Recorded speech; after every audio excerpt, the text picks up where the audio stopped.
ঝামেলায় পড়ি না, ঝামেলা আমার উপরে পড়ে।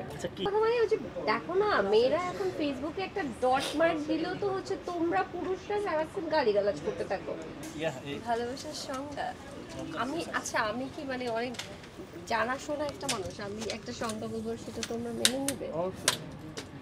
আমার কাছে ভালোবাসার সংজ্ঞা হচ্ছে কোনো এক্সপেকটেশন ছাড়া থাকাটাই হচ্ছে ভালোবাসা। কোনো এক্সপেকটেশন থাকলেই হচ্ছে সেই ভালোবাসার ঝামেলা থাকে। So if you have no expectation in your life then you will be fine. ঝামেলায় পড়ি না, ঝামেলা আমার উপরে পড়ে।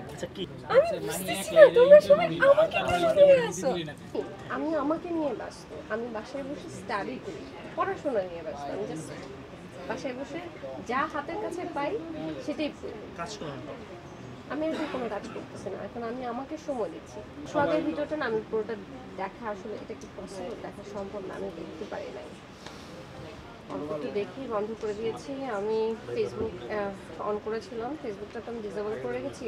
সোহাগের মৃত্যুটা মানে ইউটিউবে দেখার পরে ফেসবুকটা ইনস্টল করে একটা স্ট্যাটাস দিয়েছিলাম। তারপর দেখলাম যে স্ট্যাটাসের মধ্যে সবাই অন্য কথা বলে, অ্যান্ড দেন আমি আবার ফেসবুক আনস্টল করে দিয়েছি। কথা মানে হচ্ছে দেখো না, মেয়েরা এখন ফেসবুকে একটা ডট মার্ক দিলেও তো হচ্ছে তোমরা পুরুষরা সারাক্ষণ গালিগালাজ করতে থাকো, নারীকে ডিজিটাল লিঞ্চিং করা হয়। তো সেই জায়গা থেকে আমি আর সেই ঝামেলার মধ্যে পড়তে চাই না। এটা আমার জন্য একটা বিরাট ঝামেলা, মানসিক যন্ত্রণা। সেই মানসিক যন্ত্রণা থেকে পরিত্রাণ করার জন্য ফেসবুক আমি একেবারে আনস্টল করে দিয়েছি। সমাজের বিষয়ে আমি কথা তোমাদেরকে স্পষ্ট করে বলতে চাই, সেটা হচ্ছে এই যে সোহাগকে যেভাবে পাথর নিক্ষেপ করে মারা হইল, এইটাকে এই ব্যক্তিটার কি হইলো, এই পরিবারটার কি হইলো, সেটা যে একটা মানবিক দিক এইটাকে চিন্তা না করে এটাকে একটু রাজনৈতিক পর্যায়ে নিয়ে গেছে।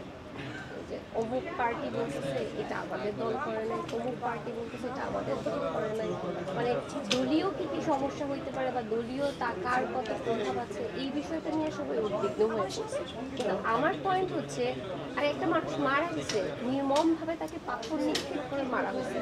এখন তাকে বুধবারে মারুক আর শুক্রবারে মারুক, মারা তো গেছে, এটা তো একটা হ্যাপেন, এটা তো ঘটেছে, ঘটনাটা ঘটেছে।